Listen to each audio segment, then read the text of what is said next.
Oke, selamat pagi. Kita masuk ke fase hari ini kita masuk ke topik fase implementasi ya. Jadi, ini melanjutkan dari minggu kemarin.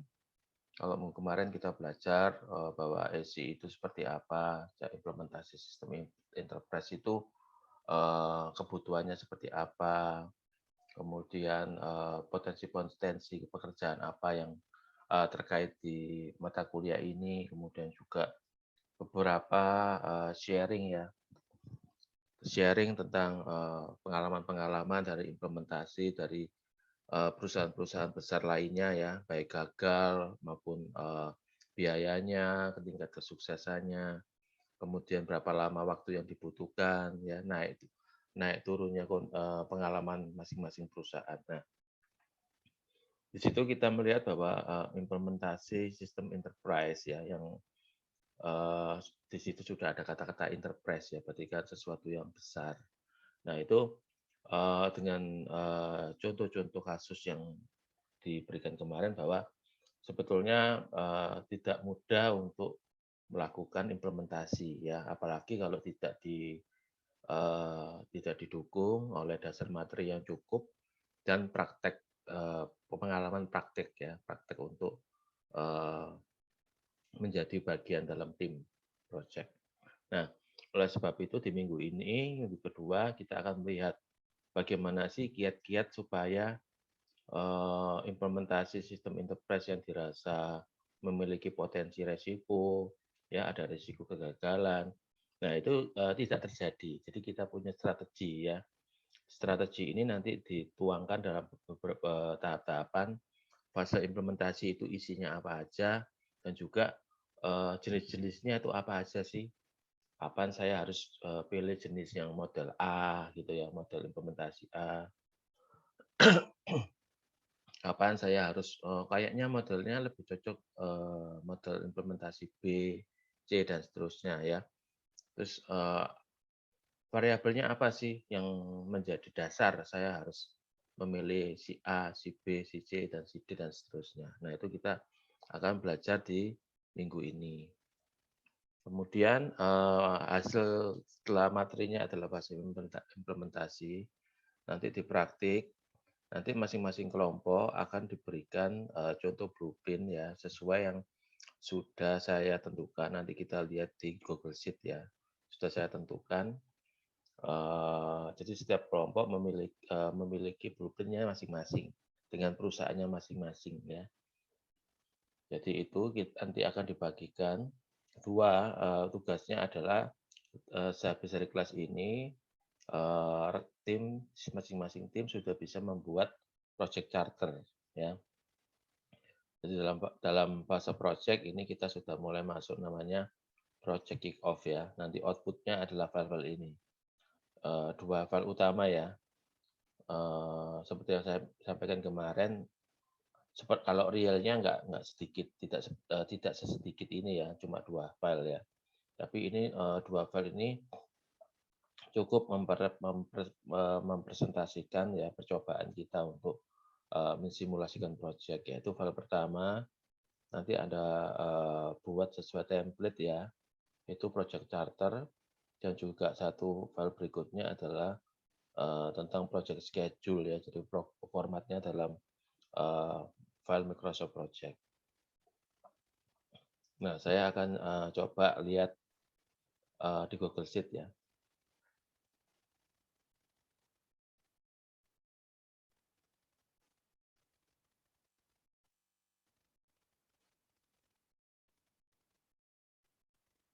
Oke, udah muncul ya Google Sheet,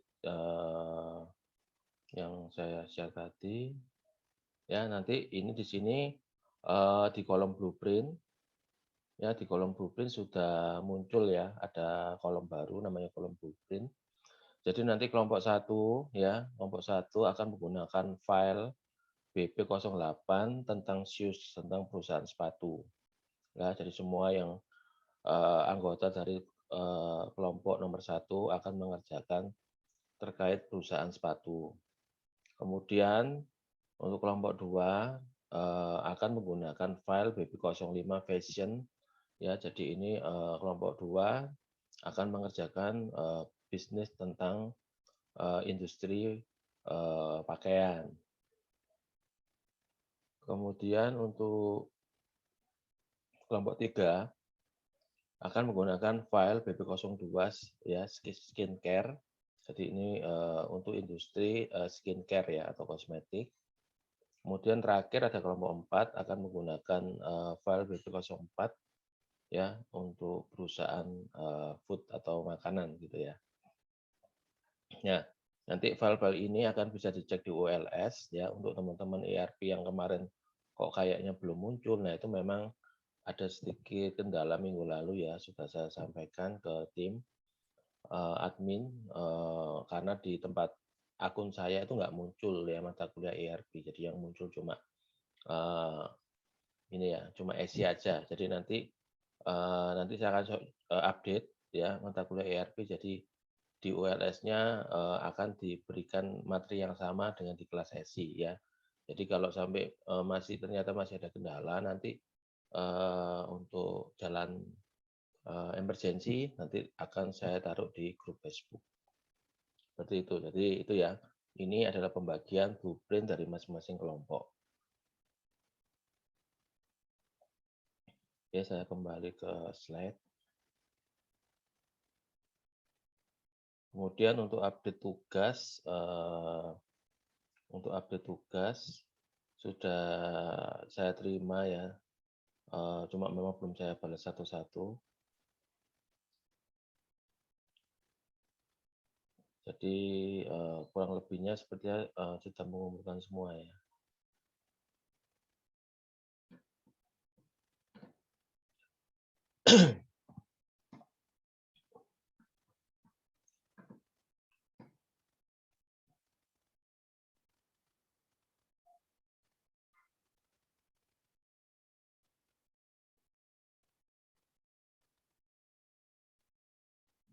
Oke, untuk slide ERP implementation dan metodologis apa sudah tampil?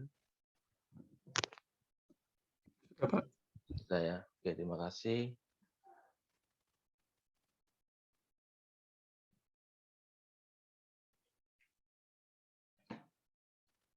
Oke, untuk definisi sama ya seperti minggu lalu ya. Jadi saya skip untuk slide pertama.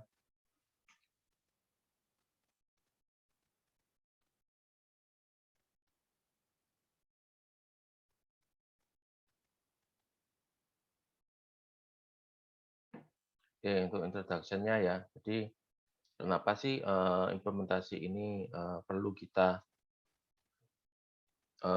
pikirkan matang-matang ya mengenai langkah-langkah apa yang harus disiapkan dan perlu dijalankan untuk berjalannya suatu proyek implementasi ya. Jadi kenapa kita perlu planning kan? Karena ini menurut data ya dari menurut Diclerk and Bennett ya dari jurnal tahun 2010 mengatakan bahwa kenapa kok apa ya penting banget untuk mempunyai persiapan untuk tahapan implementasi ya.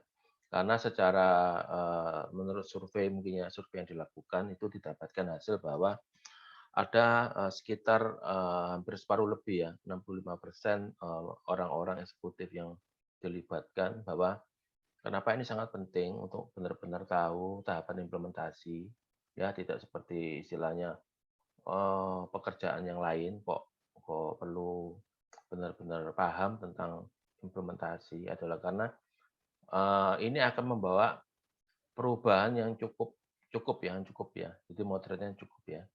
Ya, jadi ada perubahan tuh yang pasti rata-rata ya bisa bisa rata-rata bisa banyak berpengaruh ya terhadap perubahan daripada bisnis ya.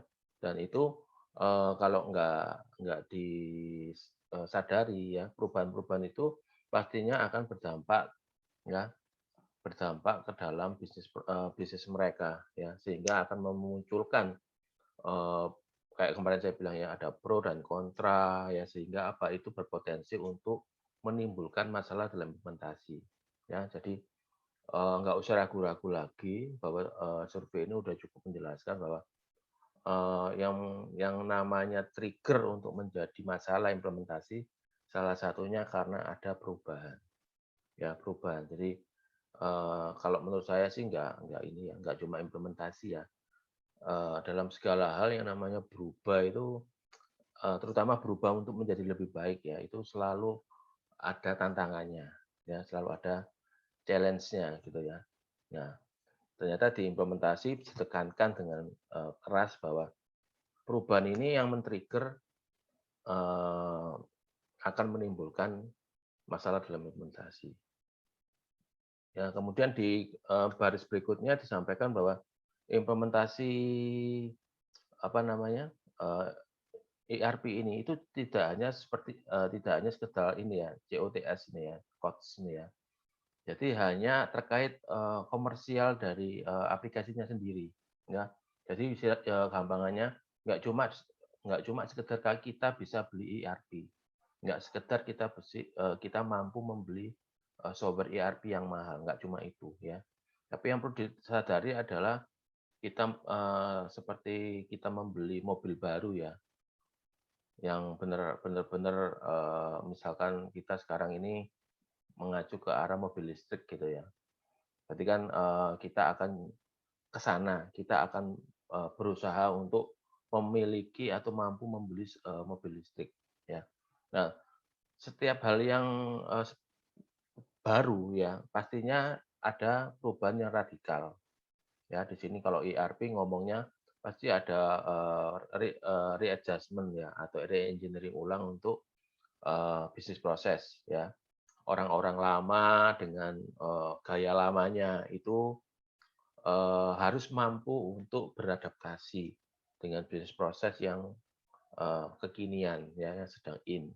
Kemudian untuk infrastruktur juga mengalami, perubahan ya, dulu mungkin cukup hanya bandwidth segini, dengan aplikasi in-house, sekarang wah ternyata menggunakan ERP yang cukup berat ya, sehingga perlu banyak penyesuaian di infrastruktur IT.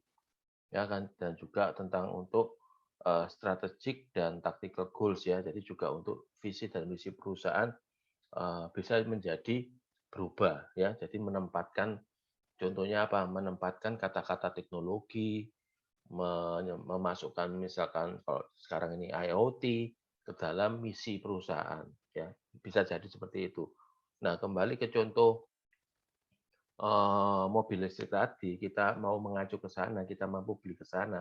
Nah, ini kita harus berubah, yaitu kita mampu mempelajari lagi apa-apa yang menjadi, cara-cara baru, transformasi dari kita menggunakan, mobil dengan, konvensional ya, yang sedang existing, menggunakan bahan bakar gas, apakah itu transmisi otomatik ataupun manual ya.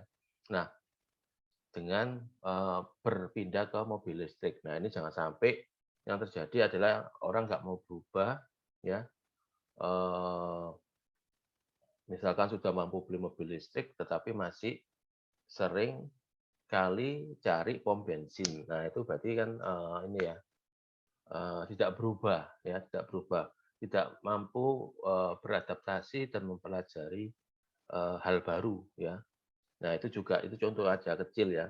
Jadi, memang perubahan ini yang namanya enterprise ya, pastinya perubahannya gede, besar ya, dan itu pasti, berdampak pada orang-orang yang biasanya saya bilang kemarin, biasanya orang-orang lama ya, orang-orang lama dengan sudah makan garam ya, banyak pengalaman dengan bisnis proses lama, dengan program yang lama, itu biasanya jadi potensi orang-orang tersebut tidak mau berubah ya. Tapi, ini ya bukan bukan istilahnya bukan kita kayak memastikan ya, oh orang lama pasti nggak mau berubah, bukan. Ya banyak orang lama pun juga yang bisa beradaptasi. Tapi yang penting kita harus memasukkan ini sebagai potensi, ya. Sebagai potensi sehingga kita harus, memberikan waktu, memberikan ruang, masalah ini harus diselesaikan ya, masalah perubahan. Nah, basic konsepnya, definisinya adalah Jadi ERP implementation ini sebetulnya adalah suatu strategi ya. Dalam prakteknya adalah suatu strategi. Bagaimana sebuah perusahaan itu bisa memplanning dan bisa mengeksekusi pengimplementasian suatu ya, aplikasi sistem enterprise ya. Di sini adalah ERP contohnya. Nah, jadi ini ya, kelebihannya apa sih kalau kita ngomong ERP saat ini ya. Jadi salah satunya adalah desain dari sebuah ERP ya, kalau dulu bedanya sama dengan in-house ya. Jadi produk-produk ERP saat ini itu karena memang mereka profesional dalam mendevelop suatu aplikasi enterprise, maka mereka memiliki yang namanya industry best practice ya. Jadi dalam paket program itu sudah dimasukkan nilai-nilai best practice ya yang terkini untuk dalam industri.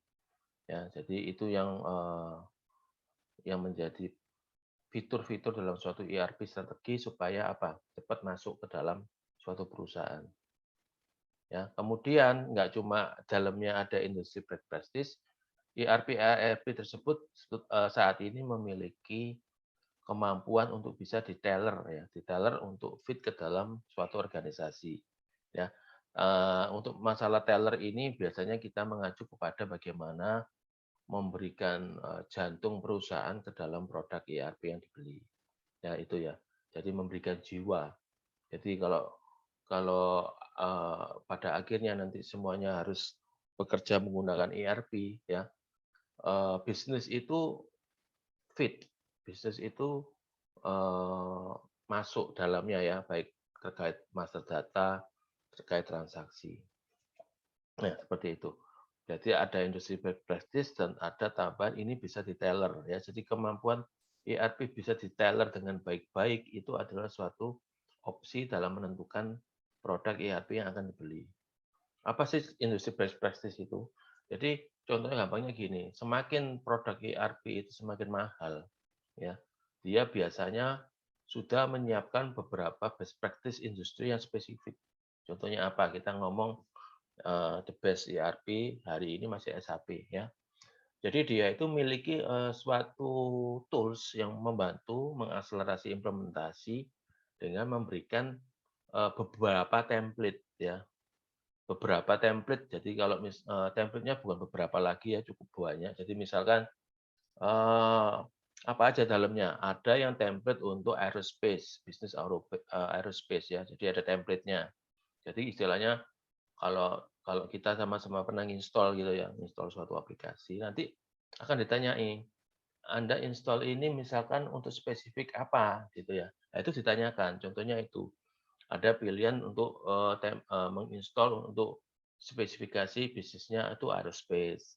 Ada yang misalkan banking, ada pilihan misalkan untuk general manufacturing ya, perusahaan pada umumnya. Ada yang spesifik chemical manufacturing, ada yang pilihan. Jadi beberapa pilihan itu banyak ya. Nah, tapi tidak semua ERP, produk ERP memiliki itu kelengkapan sebanyak itu ya. Jadi kalau di SAP itu template best practice industrinya spesifiknya itu macam-macamnya itu cukup banyak ya. Saya nggak bisa hitung sekitar ya ada sekitar beberapa puluh gitu ya. Jadi kalau mau install enak, jadi tinggal pilih aja. Kita mau spesifik industri apa, jadi nanti ketika diinstal sistemnya itu sudah lebih lebih ini ya, lebih terkompres gitu ya, nggak keluar semua gitu ya. Tampil bisa terkompres fitur-fitur yang memang dipakai untuk spesifik industri itu, ya. Kemudian untuk ERP yang menengah ke bawah, yang produk menengah ke bawah itu biasanya ada juga ya, tapi jumlahnya lebih sedikit, pilihannya lebih sedikit, ya, atau malah ada yang nggak ada sama sekali, ya. Jadi kayak ERP yang open source itu nggak sepertinya nggak ada kayak beginian ya. Karena untuk membuat banyak template best practice untuk spesifik industri itu betul itu memerlukan banyak waktu ya, memerlukan banyak waktu dan effort. Nah, seperti itu. Itu untuk mempermudah. Nah, tapi, sedikit sharing ya, untuk di Indonesia, itu kayaknya, eee, banyak pendekatan itu yang tidak mengaktifkan industri best practice spesifik ke produk ke perusahaan apa enggak. Karena memang challenge-nya di Indonesia itu adalah bisnis proses, perusahaan itu juga dipengaruhi oleh kebijakan pemerintah ya, di mana, mungkin disadari atau enggak, pemerintah kita masih, kalau kita bilang maju atau kekinian itu hanya di bagian tertentu aja ya, yang tidak terkait bisnis. Tapi untuk yang kaitannya dengan bisnis itu kita masih banyak yang tidak standar. Ya contohnya adalah misalkan kayak kebijakan perpajakan, ya, itu masih sulit di-cover oleh, fasilitas yang namanya industri best practice ya. Jadi, kita nggak aktifkan, jadi rata-rata banyak banyak, implementor itu biasanya tidak menginstall yang namanya industri best practice, tapi mungkin lebih ngambil yang generalnya, yang apa, yang, bersifat umum. Jadi ketika diinstal dan dilanjutkan dengan proses Tailor, dia Tailor tadi itu, enggak apa, istilahnya effort-nya lebih, enggak terlalu membongkar dibanding kalau dari awal udah dipilih spesifik gitu ya. Nah, kemudian, strateginya apa sih implementasi ini? Ini ada beberapa contoh, strategi implementasi yang ada di, saat sekarang ya.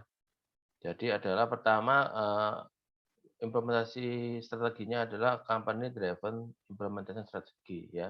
Jadi ini istilahnya, semua proses implementasi strategi adalah diambil dari, ini ya, dari, internal ya, dari leadership atau direction ya.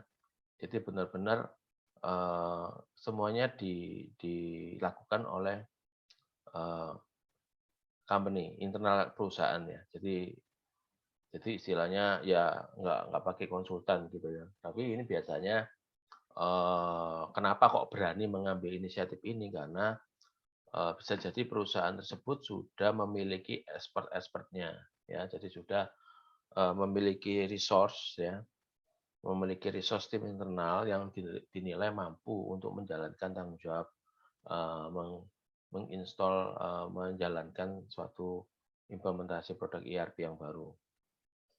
Nah, kedua adalah vendor led implementation strategy ya. Jadi ini, biasanya ini yang paling umum dipakai ya bagi dalam banyak kasus ya. Karena apa, yang namanya, pengetahuan vendor ya atau perusahaan konsultan lain itu pastinya, eee, ada alasan kenapa kok kita sampai keluar biaya lagi untuk menggunakan, ini ya, tenaga konsultan dari luar, ya karena ini, pastinya jam terbang, kemampuan, pengalaman tidak bohong ya. Jadi, eee, konsultan ERP itu biasanya sudah berpengalaman ya dalam, memiliki banyak best practice ya. Jadi pengalaman, best practice dan apa namanya, pengalaman mereka dalam proyek-proyek sebelumnya itu, menjadi bekal bahwa mereka ini kita bayar dan kita mendapatkan garansi, "Oh, ini akan berjalan dengan baik." Ya. Jadi resikonya diperkecil dengan cara kita menggunakan jasa konsultan yang sudah, terpercaya dan berpengalaman, ya. Dan juga prosesnya lebih cepat, salah satunya karena apa? Karena secara umum, karena pengalaman berkali-kali project, maka, konsultan itu biasanya sudah punya template sendiri atau kertas kerja. Ya, sudah punya template, punya tools, punya cara kerja, dan punya knowledge expert ya yang sudah, berpengalaman. Jadi istilahnya wah lebih mantap lagi bahwa proses dengan vendor ini kalau kita keluar uang, maka maka kita bisa menghemat lama proses implementasi ya. Kalau kita lihat dari minggu lalu, itu sampai ada yang tahunan ya, dengan, jasa konsultan dari luar, itu harapannya bisa dipercepat ya. Jadi bisnis yang terganggu selama bertahun-tahun itu, karena ada fase transisi atau transformasi ini, itu bisa dipercepat ya supaya cepat selesai dan bisnis disruption-nya itu bisa diperpendek.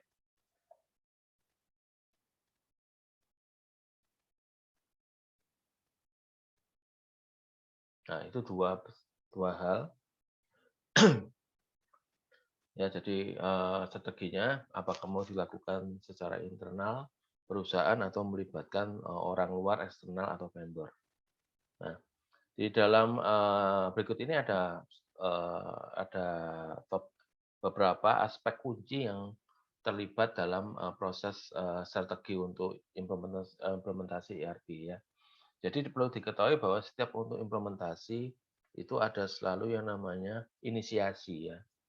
Ya, yang menginisiasi adalah project drivers ya. Inisiasi. Jadi dia harus istilahnya bisa menganalisa ya bagaimana suatu ERP sistem ini akan diimplementasikan ya. Jadi orang-orang yang benar-benar bekerja di dalamnya ini harus tahu ya. Kemudian harapan-harapan juga selain men-trigger ada kebutuhan project implementasi ERP juga harus mampu untuk tahu ini bagaimana sih kebutuhan organisasinya seperti apa, memahami ya. Jadi biasanya dalam implementasi ini biasanya juga di-trigger dengan misi yang baru dari perusahaan ya. Jadi misalnya karena ingin berekspansi, ingin meningkatkan pendapatan. Nah, itu target-target seperti itu harus menjadi driver bagaimana output nanti project ini akan ke arah sana ya, linear dengan. Nah, kemudian ada juga aspek yang penting dalam strategi implementasi ada kita juga harus ada aspek kedua yaitu kita harus menjalankan yang namanya project management ya. Jadi kita harus mampu memiliki kemampuan untuk memanage project. Ya, di dalamnya poin-poin apa aja yang diperhatikan dalam suatu project management adalah tentang mengenai penjadwalan ya, penjadwalan. Hari ini ngapain, seminggu ini targetnya apa, minggu depan targetnya apa lagi ya, sampai pada tahapan semua project diselesaikan. Nah, kemudian juga terkait logistik ya, kebutuhan-kebutuhan apa sih yang dibutuhkan non apa kebutuhan ini ya logistik untuk project management ini ya transportasi kah, hotel kah ya, kemudian mengenai makan itu kan kebutuhan-kebutuhan ini ya personnya ya jadi orangnya. Untuk yang lain ya mungkin logistik bisa data ya kebutuhan data ya kemudian macam-macam seperti itu ya. Nah, kalau tadi ngomong project management, nggak ngomong ke sisi orang ya, atau resource yang berupa orang, maka berikutnya key aspek yang perlu diperhatikan adalah project resource. Ya, ini juga akhirnya mengerucut ke pilihan strategi yang tadi. Apakah kita bisa melakukan sendiri, ataukah kita tidak bisa melakukan sendirian, tapi harus ini ya, harus istilahnya support gitu ya, atau di lead ya dengan konsultan dari luar ya. Jadi untuk melibatkan dengan external consultant ini ada beberapa hal ya. Ada benar-benar yang kita ini dicocok hidungnya kayak ya. Jadi istilahnya internal ini sama sekali nggak punya pengalaman ya. Bisa jadi ini karena dulunya nggak pakai program apa-apa ya. Jadi udah internal ini benar-benar di-lead 100% oleh konsultan. Ya, jadi kayak dicucuk hidung gitu ya, kemana aja diikuti. Jadi nurut 100%. Ada juga yang ternyata nggak seperti itu. Ada yang porsinya misalkan 20% internal, 80% konsultan. Ya. Jadi ada resource internal yang memiliki juga skill dasar sehingga kelak-kelak dari proses ini diharapkan internal-internal ini bisa memiliki sedikit banyaknya itu mendekati kemampuan dari konsultan ya. Jadi ada proses transfer knowledge. Nah, ada juga yang imbang 50-50. Jadi internal itu punya kontribusi 50%, konsultan juga 50%. Jadi istilahnya dalam dalam berjalannya suatu proyek itu tidak melulu di-lead oleh konsultan ya. Jadi konsultan bersama kita berdiskusi untuk mengambil suatu keputusan. Nah, seperti itu. Itu praktiknya ya. Ada hal-hal yang seperti itu. Nah, kemudian ada juga aspek tentang ERP functional module. Modul-modul apa ini yang tergantung dari modul apa yang diimplementasikan di tahapan ini ya. Jadi tujuannya apa functional modul yang pernah saya sampaikan kemarin itu spesifik ke dalam modul apa yang dikuasai ya. Ada yang sales, ada yang material management. Material management dalamnya itu ada purchasing, ada warehousing, ya ada yang supply chain, ada yang produksi. Nah ini kaitannya adalah bagaimana kebutuhan-kebutuhan ERP fungsional modul apa yang akan dipasang sesuai keputusan project ya yang bisa dengan harapan tujuan adalah bisa menghasilkan bisnis proses yang fit ke dalam perusahaan ya. Jadi fit ini jangan dikategorikan selalu bisa menelan mentah-mentah bisnis proses perusahaan ke dalam produk ERP, bukan begitu ya. Jadi lebih juga ada proses improvement, ya. Ada mungkin nggak improvement juga, malah ada yang bongkar ya, bisa jadi juga dibongkar. Jadi fit mungkin lebih tepatnya fit dengan visi dan misi perusahaan ya, harus agile, harus cepat dan sebagainya, itu disesuaikan. Kemudian juga integrasi ya. Antar modul-modul tadi misalkan sales, ada supply chain, ada CRS dan macam-macam itu ya.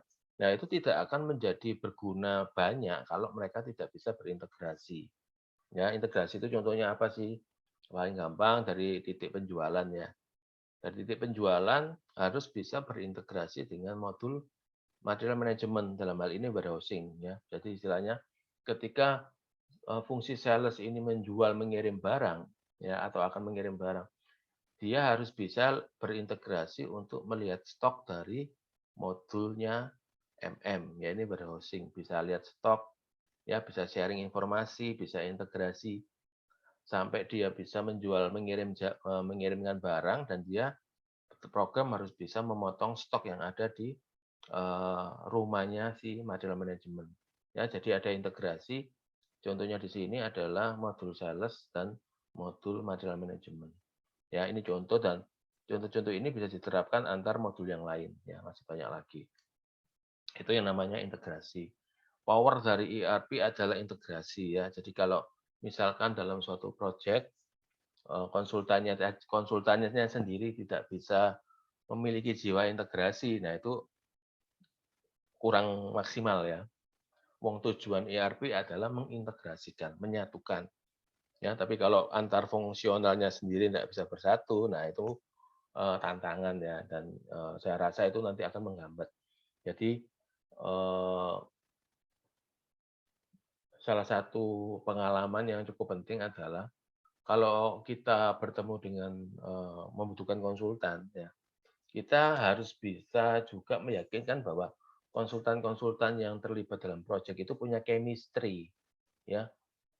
Istilahnya itu punya punya kebersamaan di proyek-proyek yang lain itu mereka itu ini orangnya itu eh, beberapa ketemu di kesempatan yang sama. Ini penting. Jangan sampai nanti sudah proyeknya kompleks, kita dapat tambahan tenaga konsultan dari luar, ternyata orang-orangnya ini baru kenalannya di proyek ini. Nah, itu istilahnya mereka belum ada pengalaman di pekerjaan di apa kerjasama kelompok di proyek sebelumnya ya. Jadi lebih lebih aman kalau orang-orang konsultan ini itu dari sebelum-sebelumnya mereka sudah pernah bekerja sama. Sehingga ritme chemistry-nya ini dapat ya untuk berintegrasi. Nah, topik berikutnya tentang existing platform system and data ya. Jadi ini kaitannya dengan technical. Jadi terkait tentang sistem lama ya, tentang tampilan, tentang UI, UX, tentang data conversion dan configuration ya. Jadi ada aktivitas-aktivitas seperti ini. Kemudian, yang tidak kalah penting dan cukup penting banget ya dalam suatu project adalah kita harus sudah clear ya ketika dalam membuat suatu inisiasi project, ya, ini kita harus clear tentang biaya, ya, pengalokasian biaya. Ya, bagaimana cara kita memplanningkan, membudgetkan, misalkan di tengah-tengah ketemu hidden cost ya. Kemudian bagaimana kita memiliki buffer buffer biaya ya. Jadi kalau misalkan di tengah-tengah project tiba-tiba molor dan misalkan kita butuh tambahan ekstra tenaga supaya projeknya tidak molor, nah itu hal-hal kecil kayak kayak begitu tuh harus ada budget ya, budget budget emergency itu harus ada. Kemudian funding bagaimana, cara pendanaannya ya, bagaimana sumber sumber dana untuk membayar project ini. Nah itu penting. Ya biasanya cost allocation ini malah, dalam prakteknya kalau di kita itu malah jadi pembahasan utama dan menjadi salah satu alternatif, penentuan. Kayaknya saya mampunya beli produk ini, kayaknya saya mampu beli produk ini, kayaknya seperti itu ya.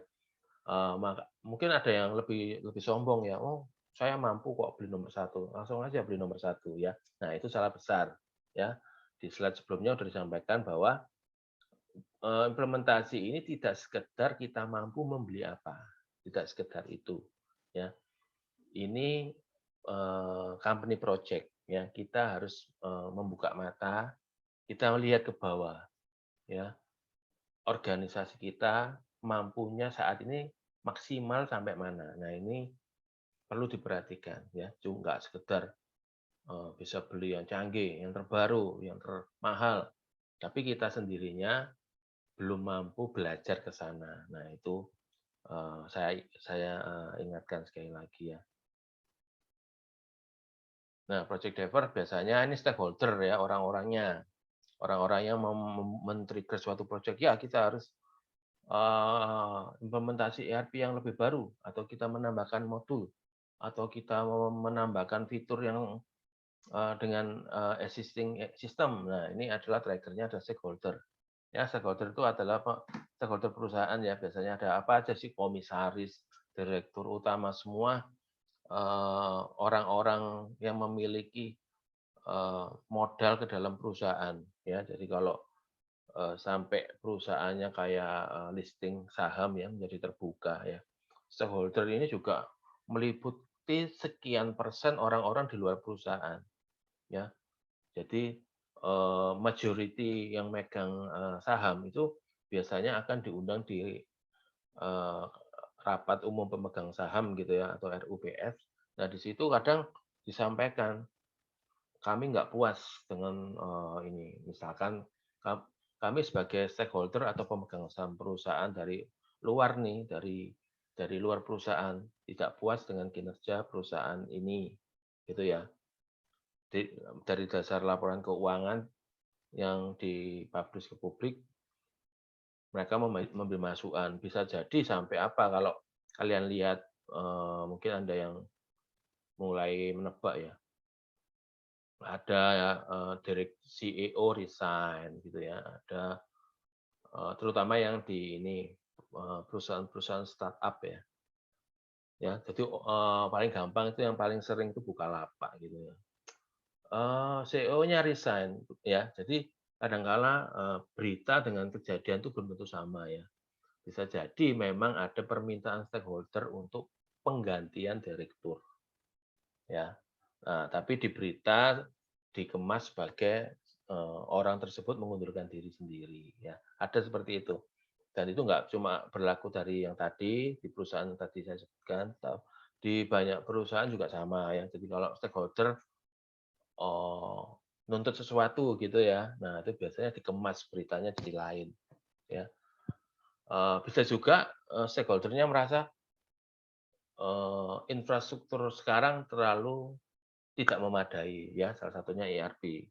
Ya, stakeholder atau istilah investor membuka wacana, bagaimana kalau kalian berganti ERP. Nah, itu bisa juga ya. Ada manajemen eksekutif dan project stakeholders ya. Nah, untuk project success ini penting untuk memiliki strategic goal yang jelas ya. Goalnya apa sih? Ya, dan juga alasan yang jelas. Jadi harus linear ya. Antara goals dengan alasannya apa ya. Jadi misalkan seringkali kalau goals ya itu tadi ya, kita ingin lebih cepat, kerja lebih cepat sehingga men-trigger yang namanya pendapatan, laba dan seterusnya sampai ekspansi dan mengembangkan produk-produk yang produk-produk baru ya, peluang-peluang bisnis yang baru.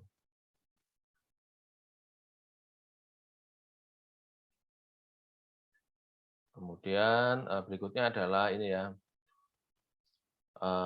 role ini, project drivers ini ya, itu adalah ini, membuat namanya project objektifnya apa ya. Jadi tujuan proyek ini apa. Nah ini role ini, tugas ini diberikan kepada project drivers ya, yang umumnya adalah manajemen eksekutif dan project stakeholder. Kemudian implementasi metodologi meliputi project management ya, tadi sudah disampaikan ya, bahwa dalamnya ini ada kegiatan project manajemen project. Jadi harus memiliki ini ya, memiliki orang-orang yang juga bisa menjalankan. Jadi kayak kalian gini ya, ada kalian kan bersimulasi mencoba menjadi suatu project team, yaitu untuk sistem enterprise. Nah di situ kalau kalian perlu tahu bahwa kalian semua ini sebetulnya harus punya pemahaman tentang project management ya, baik ya nggak usah level mahir ya, tapi istilahnya Anda memiliki pengetahuan untuk project management ya, apa aja sih aktivitasnya di project management ya. Di sini Anda diberikan instan juga diberikan contoh, yaitu di file Microsoft Project ya, untuk membantu kalian supaya nggak buat dari nol ya. Tapi itu adalah suatu dasar, suatu contoh template di mana kalian bisa menyesuaikan dengan kebutuhan Anda. Ya, misalkan terkait waktu pastinya ya. Karena yang saya berikan itu waktunya start date-nya itu sudah lewat gitu ya.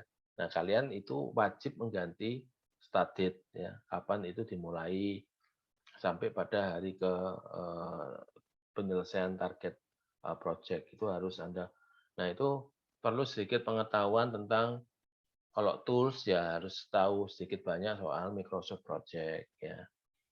Dari segi soft skill apa ya, soft skill-nya Anda juga harus punya pemahaman apa saja sih aktivitas daripada project management itu apa ya itu ya, karena dalam project AC ini implementasi itu kita sangat erat dan setiap hari berurusan dengan namanya project management ya, karena tidak ada cara lain supaya berhasil ya kalau tanpa manajemen project. Kenapa?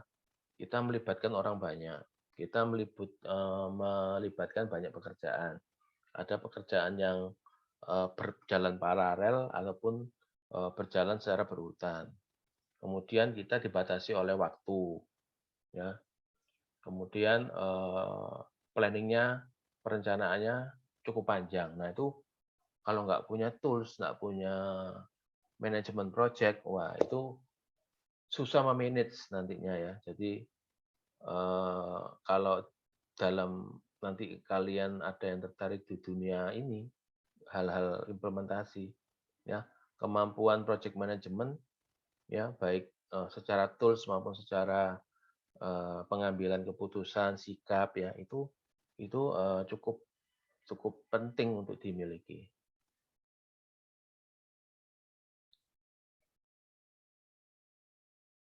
Nah, ini ya project management itu apa aja sih? Yaitu mendefinisikan awalan dan sampai akhir dalam suatu implementasi. Ya, apa aja sih? Kita mulai start dari yang namanya planning, perencanaan, ya, perencanaan kita bagaimana mengorganizing, ya, bagaimana supaya organizing resource dan pekerjaan supaya berjalan sesuai dengan perencanaan, kemudian timing sangat menentukan untuk project ya, karena tanpa timing yang akurat, apakah itu terlalu cepat ataupun itu terlalu lambat, itu selalu memiliki dampak. Kalau kita kerja dalam ini ya skop sendiri gitu ya, sendirian kerja kerja pribadi, kita ngomong timing itu ini kalau mau maksimal harus lebih cepat atau paling cepat, ya. Itu namanya timing kalau Anda kerja sendirian. Ya, contohnya apa, ya aktivitas Anda ya sehari-hari, pokoknya lebih cepat lebih baik, ya. Itu kalau dari kacamata Anda bekerja seorang diri. Ya, tapi kalau dalam organisasi, dalam suatu project manajemen, yang namanya kerja terlalu cepat atau lambat pasti ya, lambat itu pasti nggak bagus ya konotasinya ya. Kalau lebih cepat pun itu belum tentu menguntungkan kalau dari sisi sisi, kerja kelompok, ya apalagi kelompoknya besar. Nah, sekarang Anda belajar memimpin kelompok dalam 5 sampai 6 orang ya.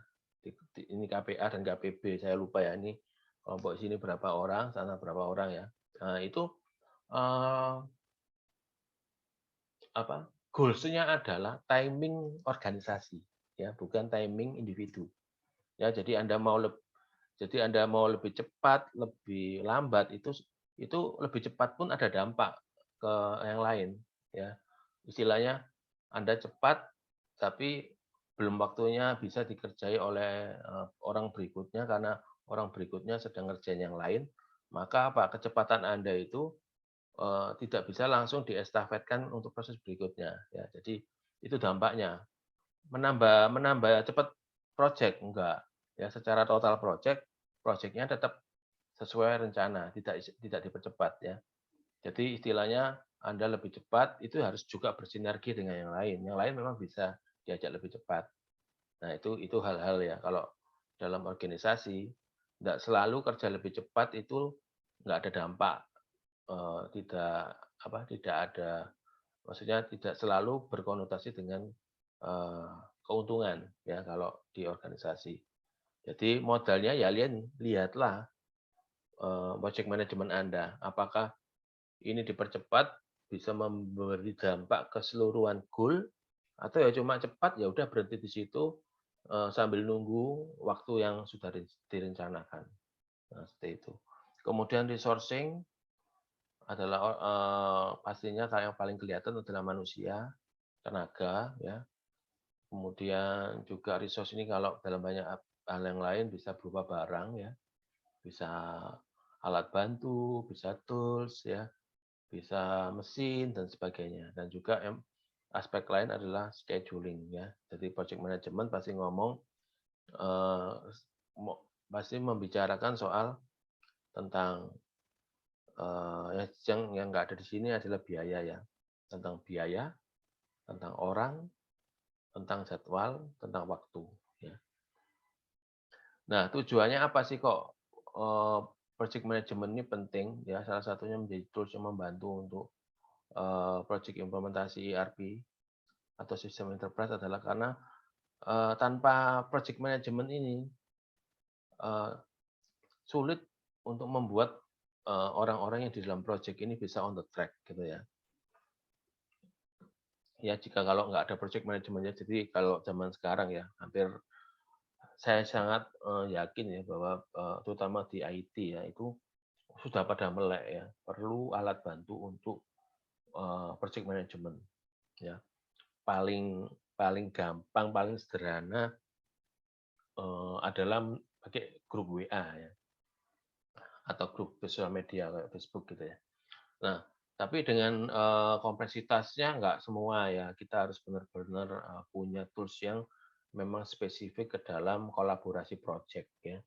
Jadi teman-teman di IT pasti kan sudah memiliki metodologi ini kan, kayak di, software development ya, strateginya apakah mau pakai agile atau pakai macam-macam itu ya. Kalau yang kuno itu, water ini ya, air terjun itu ya. Kemudian ada agile, ada yang terakhir ini baru nama apa lupa saya. Nah itu kan tools-nya spesifik ya. Jadi Kalau Anda menjalankan nggak bisa udah pakai grup WA, grup Facebook itu udah nggak mencukupi. Anda harus benar-benar spesifik ke grup, ke tools yang memiliki kemampuan manajemen project secara kolaborasi. Ya kalau enggak, aduh susah ya pekerjaan-pekerjaan zaman sekarang tanpa tools itu kayaknya kita nggak bisa hidup ya. Karena ya itu tadi, terutama di zaman pandemi ini ya, menurut survei tingkat stres itu meningkat ya untuk para pekerja ya. Karena dengan pandemi ini benar-benar kita dipaksa ya, negara berkembang kayak Indonesia, dipaksa memiliki standar yang sama dengan negara maju. Ya, jadi kita harus terbiasa meeting online, kita mesti terbiasa berkolaborasi tanpa batas waktu ya. Nah, itu menimbulkan tingkat stres dan eee, penggunaan otak yang cukup intens ya dalam sehari-hari ya. Jadi, kalau sebelum pandemi saya nggak terlalu tergantung yang namanya dengan kayak kalender gitu, nggak terlalu tergantung ya. Karena meeting fisik kayak gitu ya. Kemudian kalau fisik ya kita nggak bisa berbagi ya. Kalau udah bisa meeting di satu ya badan kita nggak bisa berjalan ke meeting yang lain gitu ya. Tapi di zaman pandemi ini online gitu ya, itu hampir beberapa kali waktu ya, nggak dibilang harus pasti gitu ya. Ada beberapa meeting online itu bisa sampai 2 ya, 2 meeting dalam, saat yang sama, ya itu karena kita virtual ya. Atau yang terekstrem yang benar-benar sibuk sekali ya, dalam kesempatan yang sama bisa sampai, ini ya, meeting sampai 3 gitu ya dalam satu saat. Nah itu, wah nggak bisa bayangkan ya, telinga aja 2 gitu ya, kalau ada meeting sesi kayak sesi kita sekarang ini Zoom gitu ya, sampai ada 3 kelas bersamaan apa, telinga kiri ikut, ini ya, sesi pertama, telinga kanan ikut sesi kedua. Lah saya bingung yang ketiga ini, ikut mana gitu ya, wong telinga kita cuma 2 ya. Nah itu aja ya, intermezzo ya. Nah project management ini juga berguna untuk mendukung kesuksesan project implementasi karena di situ sebagai cara kita untuk memonitor apakah, berjalannya, project ini on the track ya, ataukah mulai bermasalah, ataukah ada hal-hal yang bisa diperbaiki di, prosesnya ya. Jadi alat ukur. Jadi itu teman-teman ya, bagi teman-teman di sini yang coba-coba menggunakan project management tools di proyek coba-coba ini, wah itu bagus sekali, ya karena apa? Anda akan terasa sebetulnya, me-manage orang itu susah-susah gampang ya, tapi ada baiknya kita nggak terlalu ekspektasi tinggi terhadap, partner kita, ya. Kita harus, ya paling enggak ya expect normal lah, normal ya.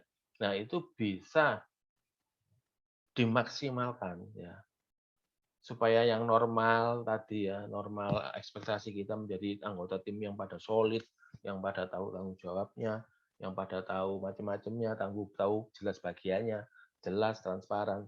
Yaitu gunakan project management tools. Ya, itu pasti akan berdampak pada kualitas project yang akan dikerjakan tadi. Oke, sekarang jam 7.58 ya, mungkin kita break sebentar. Nanti kita kembali di jam 8:03 ya. Oke, terima kasih. Silakan rehat sebentar.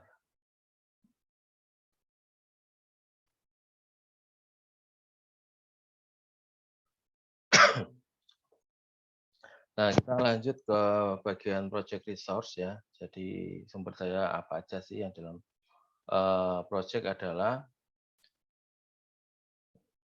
karena pastinya kita tahu ya, project resource ini sangat dibutuhkan ya. Kalau nggak ada project resource, bagaimana suatu project bisa dijalankan. Nah, ini untuk project resource kita hal-hal yang penting yang tadi sudah saya sampaikan, yaitu Untuk tenaga bisa diambil dari internal ya. Kalau internal kita udah expert ya, atau kita ambil dari luar.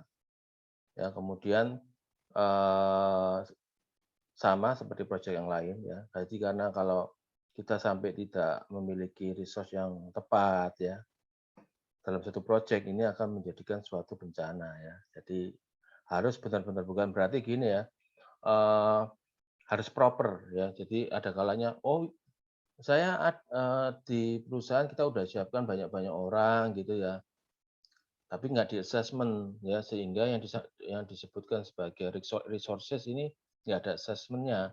Jadi, bisa jadi malah kendala. Kendalanya apa? Eee, Misalkan orang itu sebetulnya ahli ya, ahli memiliki skill yang sesuai ya. Ternyata sebetulnya, dia tidak punya skill berubah ya. Jadi istilahnya akhirnya apa, dalam suatu project dia akan menjadi, seorang yang sangat mempertahankan, status quo gitu ya, bisnis proses lama, akhirnya malah nggak memberi dampak, eee, dampak ini ya, perubahan. Jadi akhirnya seperti saya bilang tadi, akhirnya, ini, cuma ganti ERP, tapi bisnis prosesnya ya masih kayak tanpa zamannya tanpa ERP gitu ya. Jadi yang perlu resources ini bukan hanya dari skill, ini ya, knowledge expert dalam, pekerjaannya, tapi juga yang paling penting adalah orang itu memiliki, juga di assessment untuk memiliki soft skill adalah dia menjadi agen perubahan, ya. Jadi orang-orang yang cuma pinter dan tapi dia nggak, bisa menjadi agen perubahan atau mau berubah, nanti malah jadi apa, bumerang ya, bumerang dalam proyek. Jadi resources ini kelihatannya simpel ya, tapi ini ada, eee, materinya sendiri, material apa, apa itu, ada materinya sendiri ya untuk mengenai resources kalau soal orang ya. Jadi saya ambil, sederhananya, yaitu dia ini agen perubahan ya, jadi harus punya jiwa juga mau dirubah, mau diperbaiki ya, seperti itu. Kemudian functional module sudah ya, sudah saya sampaikan tadi di awal, sudah cukup jelas sama masing-masing ada fungsional modulnya masing-masing ya, harus bisa membuat fit ke dalam bisnis proses perusahaan, lebih sesuai visi misi dan juga harus ada perubahan ya, jangan jangan 100% mengadopsi dari yang sebelumnya ya, harus ada analisa untuk re-engineering. Nah, isu-isu platform ya ini juga penting dipahami adalah karena apa? Karena nanti akan ada proses perpindahan dari sistem lama ke baru, ya. Jadi apa aja itu yang perlu dipertimbangkan, ya tentang, platformnya apa gitu ya. Ya tentang, platformnya apa gitu, apakah OS-nya beda ya, baru sudah pakai apa, yang sebelum pakai apa, kemudian sistemnya seperti apa, datanya bagaimana. Ya karena kalau yang lama-lama itu kita, sering sebut sebagai legacy system. Ini bagaimana ini untuk menghandle-nya ke depan. Ya bagaimana untuk data-data ini dinaikkan ke dalam ERP yang baru. Apakah harus ada konversi, ya atau harus butuh interface. Interface ini untuk istilah menghubungkan, eee bagaimana menghubungkan antara data di sistem lama dengan sistem yang baru, ya. Harus dikembangkan bridge, datanya seperti apa, konversinya seperti apa, mapping-nya, kemudian, ditransisikan ya ke dalam dari legacy system menjadi ke ERP baru, ini juga, salah satu tantangan. Jadi, apa sih yang dimaksud ini? Ini ada beberapa hal ya, yang paling umum adalah ketika terjadi perpindahan sistem biasanya, nilai-nilai akhir dari sistem lama itu akan diupload ke sistem baru, ya nilai akhirnya saja. Jadi istilahnya itu kalau stok itu ya cuma kuantiti akhirnya berapa, itu yang dipindah ke dalam sistem baru, ya. Tapi ada beberapa orang yang merasa sampai keperluannya itu, wah nggak bisa cuma sampai situ, ya. Ada yang minta paling enggak itu transaksi setahun terakhir, itu harus kita naikkan semua ke dalam sistem yang baru. Nah, itu sudah tantangan, karena apa? Bisnis prosesnya aja udah beda gitu ya. Step-step, aliran datanya nggak sama ya. Jadi, ada beberapa case solusinya ya oke deh kita meng-cover histori setahun pertama, tapi kita hanya, menaikkan level summary-nya aja. Ya, nggak sedetail apa yang ada di sistem lama. Kalau mau lihat detail ya lihatlah ke sistem lama. Ya, tapi, nilai-nilai summary-nya itu dinaikkan ke dalam 1 tahun terakhir itu akan dinaikkan ke sistem yang baru ya. Jadi adalah istilahnya, adjustment adjustment, keputusan seperti itu ya dalam project. Jadi nggak serta-merta, wah dituruti semua gitu ya, wah setahun terakhir naikkan semua, ya udah kita naikkan semua, padahal nggak mungkin, nggak bisa gitu ya. Karena apa, tadi struktur struktur data juga beda, jenis transaksinya sudah mungkin berbeda, nah itu kan, nggak bisa 1 banding 1 ya. Nah, jadi ini penting banget karena kalau ini nggak jelas di dalam project nanti pas waktu mau jalan sistem nanti malah bingung. Ya, jadi supaya, hal ini perlu didiskusikan supaya apa, ada ini ya, smooth change over, jadi lancar, mulus gitu ya, perpindahan data dari sistem lama ke baru itu sudah memang dipikirkan, ya. Jadi biasanya, ini banyak dibahas di fase nanti mau go live itu ya, itu tentang migrasi data. Ya, memindahkan data-data apa saja, apakah level umumnya ya, umumnya level data itu yang dipindahkan adalah masa data. Ya, kemudian kalau transaksi ya summary-nya aja, ya. Akhirnya nilainya berapa ya itu yang dinaikkan. Jadi detail transaksi itu umumnya tidak dipindahkan, ya. Nah, ini untuk uang ya, untuk uang, biaya, tadi saya sampaikan nih, biasanya malah dibahas di awal ya, karena, duit-duitan ini berpengaruh terhadap apa, semakin mahal, semakin besar software-nya ERP, maka, nilainya semakin tinggi ya. Harga per license per user itu, per user itu untuk, ERP kelas tinggi ya, itu kalau bukan cloud ya, kalau perpetual itu ya satu user bisa sampai sekian puluh juta gitu ya, satu satu user dipakai, seterusnya gitu ya. Kalau cloud kan, bulanan ya, sampai per tahun ya. Jadi itu biaya-biaya harus dibayar. Kemudian untuk hardware, ya kalau nggak cloud ya kalau on premise ya bayar semua nih hardware-hardware-nya. Ya bayar sendiri, upgrade-upgrade sendiri gitu ya, ya disiapkan uangnya. Kemudian untuk konsultan dan analisis ya bayar, berapa untuk konsultan luar. Kemudian lamanya implementasi pasti akan berpengaruh ke biaya ya, semakin lama biayanya semakin besar. Kemudian training juga membutuhkan waktu, ini ya biaya dan waktu. Nah ini ya, jadi beberapa, survei menyampaikan bahwa duit-duitan ini biasanya akan jadi pertanyaan ya kalau kalian sudah mengambil beberapa materi tentang terkait ini ya, ROI ya, return of investment. Jadi selalu ditanya, "Lah duit-duitannya gini banyak, memang bisa mau return berapa tahun?" Nah kan gitu ya. Nah itu jadi pertanyaan ya. Jadi, terkait biaya ini, saya ambil bahwa, secara umum ya implementasi ini akan, balik modal ya, itu kurang lebih 3 tahun ya.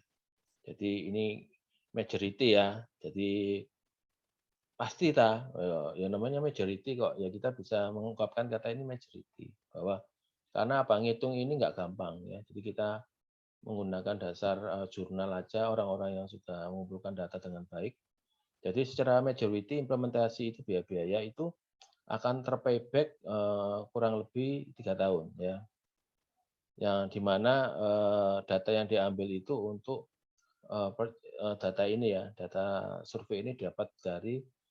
Kemudian untuk, rata-rata project itu biasanya dari 1,1, juta dolar ya sampai 5 ya, sampai 5 juta. Ya ini range-nya aja.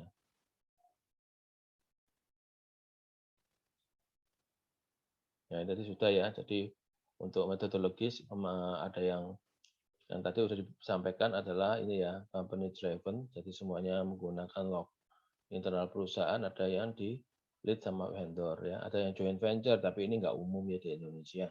Jadi ada beberapa perusahaan bisnis industri yang mirip-mirip itu implementasi bareng-bareng. Nah, ini saya rasa nggak umum kalau perusahaan tersebut itu joint venture-nya itu beda perusahaannya itu sangat berbeda gitu ya kepemilikannya itu nggak umum ya. Karena di dalam proses informasi proyek ERP ini pasti ada sharing data nanti data-data konfidensial itu akan terpapar gitu ya. Nah, kalau apalagi mereka ini bisnis yang sama dan cenderung kompetitor nggak akan jalan ya. Jadi joint venture ini kalau memang mau bareng-bareng implementasi karena punya bisnis yang sama, ya, tapi beda PT, paling tidak mereka mempunyai hubungan yang lebih akrab ya, mungkin satu grup, mungkin ada kesamaan saham kepemilikan dan sebagainya ya. Jadi supaya hemat joint venture gitu ya. Jadi sekali kerja dibayar dipakai rame-rame ya gitu ya. Nah, kemudian terakhir ini kombinasi yang tadi saya bilang ya, jadi lebih detail lagi. Kombinasi antara internal dengan vendor. Ya, jadi mau 50-50 ya leadership-nya atau 10-20-80 atau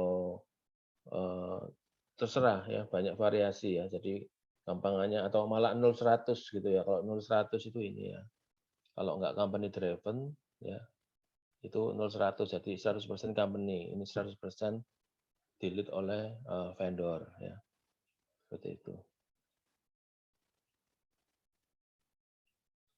Nah, ini ERP deployment strategis ya.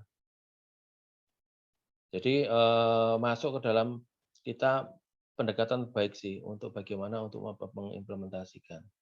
Nah, ini yang paling penting ya, tadi saya bilang jenis-jenisnya. Jadi kita harus belajar beberapa best approach yang digunakan ya untuk mengimplementasikan suatu strategi. Nah, ini kata-kata ini sering disampaikan dalam banyak meeting ya, dalam meeting awal antara konsultan atau internal selaku support-nya dengan pemilik perusahaan. Ya. Jadi strateginya itu adalah Big Bang. Jadi kita lihat ya, ada Big Bang, ada fase rollout. Jadi kita belajar itu apa sih istilahnya apa gitu ya. Ya, ada Big Bang, ada fase rollout, ada parallel adoption, ada combination ya. Jadi kapan saya milih nomor 1, kapan saya milih nomor 2, kapan saya milih 3 dan 4, itu ada beberapa kriteria ya. Pertama ini, tentang bisnis objektifnya apa, ketersediaan resource, kemudian budgetnya dan waktu. Ya, jadi ini ketika ini bisa dibuat daftar pertanyaan ya, kemudian kita isi dengan mereka. Nanti ini akan mengerucut ke tipe strategi apa yang mau dipilih. Nah, kita belajar pertama yang paling umum dan paling klasik ya, Big Bang. Bukan Bang Bang ya, ini Big Bang. Big Bang itu adalah strategi untuk mengimplementasikan all enterprise functionality ya. Jadi kuncinya itu ini ya. Jadi ini, pokoknya langsung semuanya diaktifkan, semua fungsional dari enterprise itu diaktifkan ya. Kenapa ini klasik dan lama? Ya karena zaman dulu tidak kayak zaman sekarang. Ya, zaman dulu itu perusahaan itu masih strukturnya sederhana gitu ya. Latar belakangnya ya. Sederhana ya, jadi tidak kemudian industri itu tidak serakah gitu ya. Kalau sekarang kan serakah ya. Kalau bisa dari hulu ke hilir disikat semua gitu ya. Ya, awalnya perusahaan misalkan awalnya perusahaan ini minuman gitu. Ternyata kok tergantung sama vendor supplier botol ya. Bikinlah perusahaan botol, bikin botol gitu ya. Kemudian perusahaan botol butuh biji biji plastik. Kok tergantung biji plastik ya? Ya udah, buka lagi jadi misalkan jadi importir biji plastik ya. Jadi hulu sama hilir disikat semua gitu ya. Kalau dulu kan nggak seperti itu, masih masih istilahnya ya bukan serakah ya ngomongnya itu.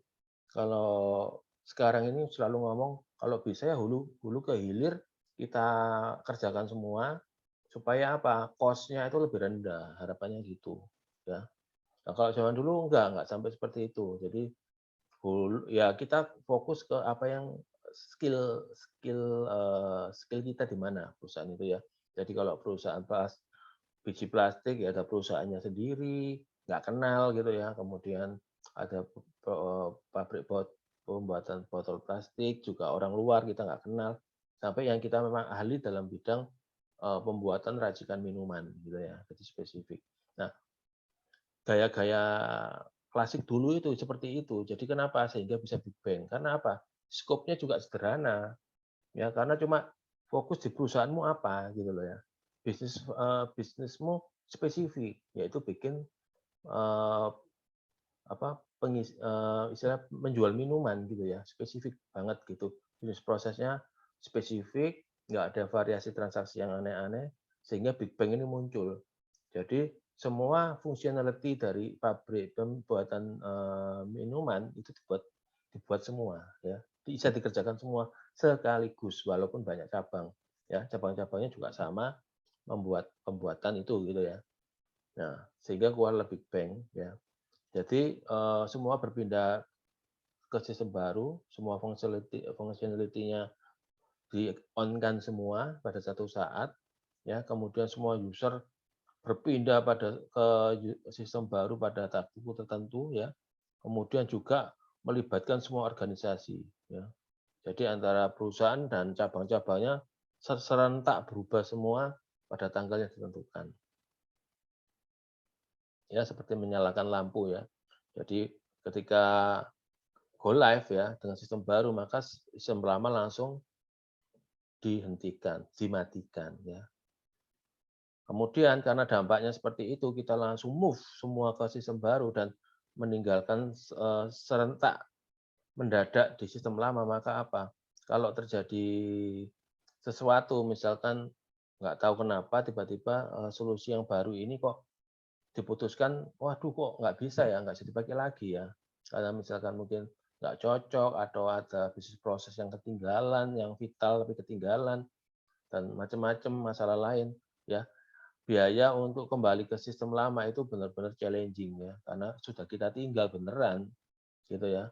Sudah kita tinggal beneran, tiba-tiba misalkan 1 bulan berjalan sistem baru, kita balik kucing gitu ya. Wah itu mumet itu ya, karena semua sudah pindah pindah ini ya, pindah serentak gitu ya. Tiba-tiba kita suruh balikin, wah satu bulan yang kosong itu harus kita semua inputkan ke dalam sistem lama. Ya, wah itu wah benar dan semua organisasi kena mengalami yang sama. Nah, itu benar-benar challenging ya, benar-benar benar-benar menguras energi ya. Nah, oleh sebab itu karena reverting reverting back ini benar-benar challenging banget untuk Big Bang, maka ini ya benar-benar harus didokumentasikan sejak awal ya untuk potensi kembali ke just in case ya, kalau kembali karena kegagalan. Tapi yang paling penting menurut saya adalah kita harus benar-benar mempersiapkan sistem yang baru ini dengan testing yang benar, bisnis proses yang lengkap, dengan ya, benar-benar menjalankan komitmen di bisnis proses sehingga apa? Sangat kecil banget terjadinya potensi yang namanya kembali ke sistem lama. Ya, karena saya tahu reverting back ini kalau di Big Bang misalkan satu perusahaan itu cabangnya ada 20, ya itu tidak bisa dipungkiri bagaimana itu menyediakan waktu untuk kembali ke sistem lama. Ya, semakin sadarnya telat, semakin apa? Semakin banyak PR-nya gitu ya, menginputkan. Misalkan balik coachingnya 3 bulan gitu ya, 3 bulan berjalan di sistem baru. Wah, nggak saya bayangkan saya. Ya, semua orang itu ya kerja yang menginputkan transaksi 3 bulan ke sistem lama. Wah, itu benar-benar crowded. Kemudian juga untuk mengurutkan ya, inputan-inputan itu harus diurutkan. Wah, itu benar-benar makan waktu ya. Jadi kalau Big Bang benar-benar harus sepakat punya komitmen bahwa ini tidak ada skenario reverting back ya, walaupun kita siapkan ya, harus benar-benar benar-benar serius untuk Big Bang ini ya. Karena istilahnya hampir tidak ada potensi untuk kembali sebenarnya. Nah, Nah, sekarang kita lihat dari sisi risk, cost, dan time ya. Secara resiko, strategi ini dianggap paling paling tinggi, cukup tinggi ya, resiko gagalnya maksudnya. Ya. Kemudian tapi dari segi biaya karena namanya paket hemat ya, sekali jalan dapat semua. Sebetulnya kalau ini berjalan itu cost-nya rendah, biayanya rendah ya. Tapi sini saya kasih suatu jawaban, suatu pertanyaan. Ya kalau jalan ya, kalau nggak gagal, cost-nya itu rendah. Ya, tapi kalau gagal, cost-nya malah double ya, karena kita harus berganti ke strategi yang lain ya kan. Terus kemudian kita harus reverting back ke sistem lama. Kemudian kita start untuk strategi go live tapi yang bukan big bang ya. Nanti kita lihat. Kita harus karena big bang nggak jalan gitu ya. Nggak bisa memaksakan. Ya secara waktunya implementasinya rendah ya. Karena apa? Semuanya di-cover di satu saat. Jadi tidak ada pekerjaan tambahan setelah go live. Ya, jadi ini saya lihat risk cost time high low low ya. Kalau di mata owner atau di mata investor pasti ini yang paling dipilih. Ya, karena apa? Dia menitik besarkan biasanya di cost ya, kedua time ya. Dan ini kadang diabaikan. Risiko kan risikomu ya kan. Saya owner ya tugasnya sebagai owner ya ini risknya adalah risk project. Nah, tapi beberapa owner sepertinya ada yang paham ya, ini kan risiko bersama ya. Ini kan company project ya, bukan bukan IT project atau project punyanya sekelompok tertentu ya. Jadi risk ya, sebetulnya risk perusahaan sih, bukan bukan risknya project stakeholder ya. Nah, ini karena apa? Wah, cost-nya rendah, paling suka. Nah, ini tugas kalian atau para konsultan nanti kalau menjelaskan itu harus punya dasar ini ya. Sehingga apa? Tidak menjerumuskan owner-owner yang mungkin punya ini ya namanya owner, orang bisnis pasti pengennya apa? Cost-nya rendah, waktunya cepat, resiko tinggi itu biasa. Karena apa? Owner ya, owner itu punya jiwa bisnis ya.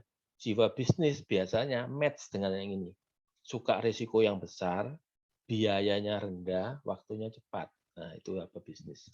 Ya, tapi jadi tugas kita harus benar-benar ini di-deliver dulu supaya mereka tahu ya, bukan berarti kita nggak informasi apa-apa ya untuk keberhasilan company. Nah, kedua adalah mini Big Bang ya. Jadi mini Big Bang ini adalah kombinasi antara Big Bang tadi yang risiko tinggi dengan fase. Ya, nanti fase ada di slide berikutnya. Apa sih ini? Jadi kok namanya kombinasi berarti ada yang diadopsi dari Big Bang dan ada yang diambil dari fase. Contohnya apa? Contohnya ini. Jadi implementasi itu berdasarkan divisi ya. Jadi yang tadi all functional, Big Bang risiko tinggi. Wah, sekarang mau agak tengah nih ya, takut risiko tinggi gagal. Nah, maka digunakan beberapa contoh pembagian, salah satunya berdasarkan divisi. Jadi setiap divisi nanti akan diimplementasikan secara menyeluruh tetap ya. Jadi walaupun diaplikasikannya per divisi, tapi tetap setiap divisi itu menggunakan Big Bang ya. Jadi misalkan dalam perusahaan itu ya ada beberapa divisi ya, misalkan tadi ya, oh ini perusahaannya hulu ke hilir, semuanya diambil semua. Ada pembuatan minuman, ada perusahaan botol plastik, ada perusahaan ini ya untuk ngurusi biji plastik. Nah kita per divisi.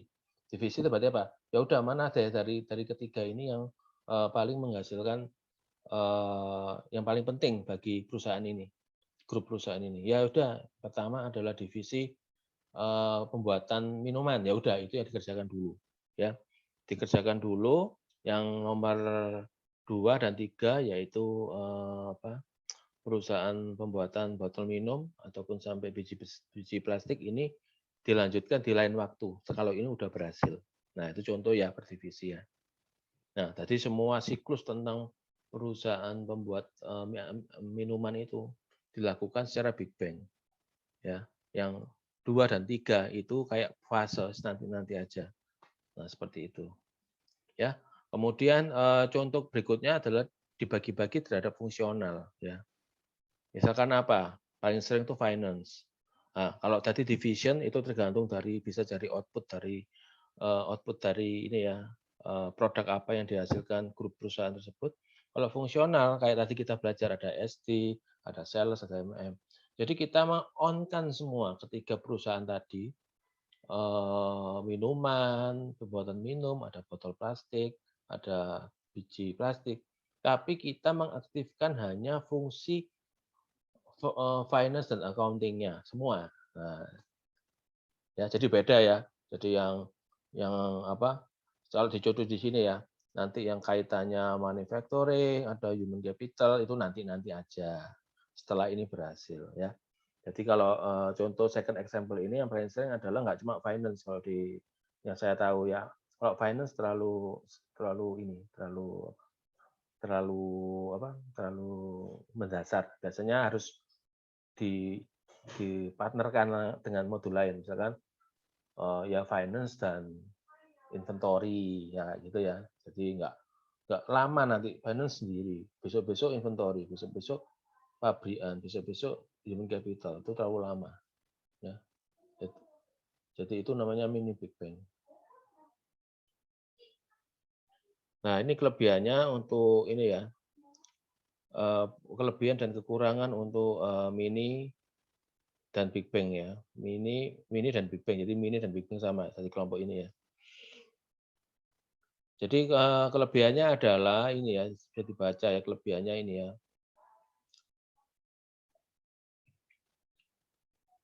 Ya kelebihannya ini,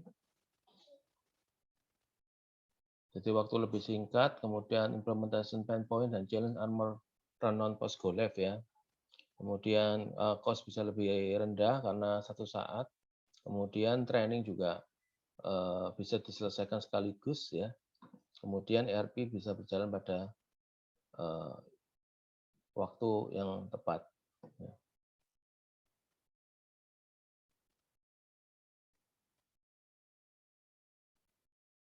Nah, untuk cons-nya adalah ya, jadi, benar-benar rush to change ya, biasanya ini, sulit ya untuk berubah. Tiba-tiba semua dipaksa untuk berubah dalam suatu kesempatan yang sama, itu biasanya, nggak gampang ya. Kemudian semua juga harus belajar new system ya, total harus ini. Kemudian kalau, resiko fallback ya, ini pasti lebih sulit ya, kalau sampai, terjadi potensi kembali ke sistem. Kemudian namanya sudah implementasi semua dari awal ya, maka apa, gagal di satu sistem langsung berdampak kepada orang lain ya, namanya juga ERP, terintegrasi ya. Jadi, ini sering terjadi ya di implementasi ERP go live pertama. Itu, karena namanya ini integrasi, apa akibatnya? Kalau ada satu departemen nggak perform, maka dia akan menjadi bottleneck atau stopper bagi departemen yang lain ya. Jadi, langsung terasa dan biasanya go live hari pertama, kedua, ketiga, itu selalu ada drama-drama ya, drama-drama misalkan saling menyalahkan, cari kambing hitam gitu ya, itu akan ada. Jadi kalau kita udah pengalaman dalam suatu, project biasanya kita lihat, analisa titik-titik apa, mana yang berpotensi menyebabkan, eee, stopper ya, kemudian kita harus benar-benar kuati, departemen itu ya.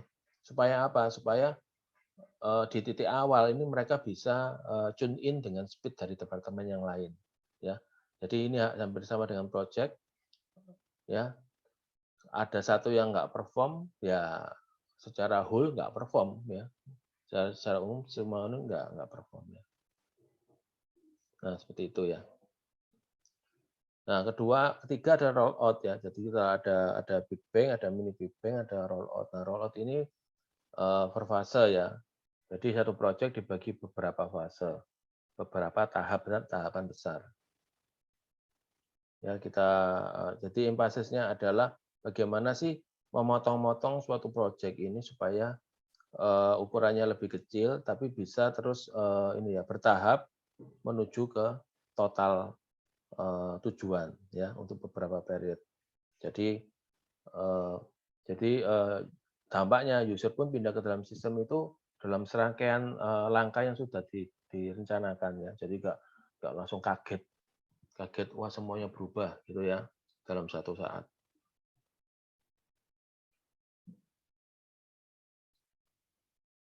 Nah, tapi ada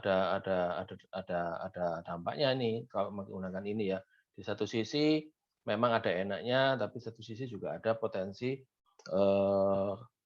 yang lain ya, yang mungkin tidak tidak tidak menguntungkan secara bisnis ya. Ya itu karena apa?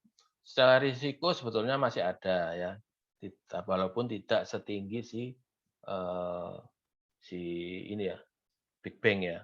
Jadi risikonya lain. Risikonya apa? Karena ini kan prosesnya berfase jangka panjang ya.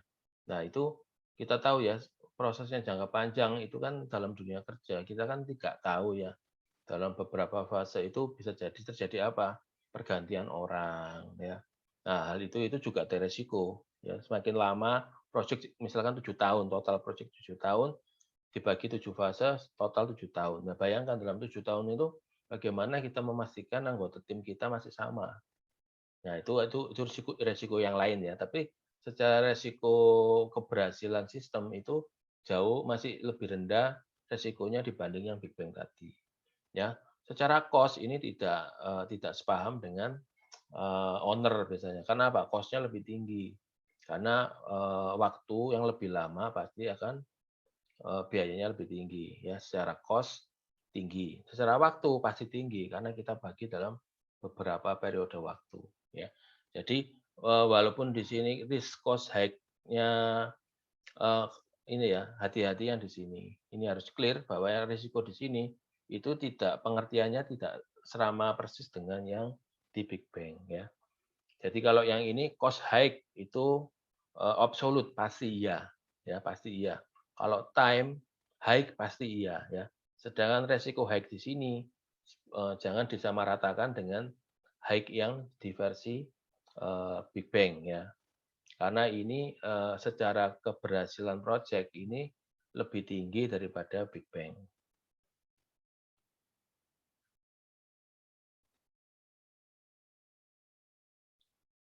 Ya ini pros and cons-nya, pros-nya ya apa? Karena ini ya bisa apa diutilize untuk beberapa fase rollout ya. Jadi apa proses pembelajarannya juga lebih lebih cukup waktu ya. Kemudian masih dimungkinkan untuk adjustment juga untuk karena dibagi dalam beberapa tahapan ya. Kemudian user juga cukup waktu untuk beradaptasi dengan sistem yang baru karena nggak langsung total ya. Kemudian ini kemampuan dari anggota tim juga akan meningkat sesuai dengan pengalaman ya. Jadi istilahnya learning by doing-nya itu lebih lebih apa ya?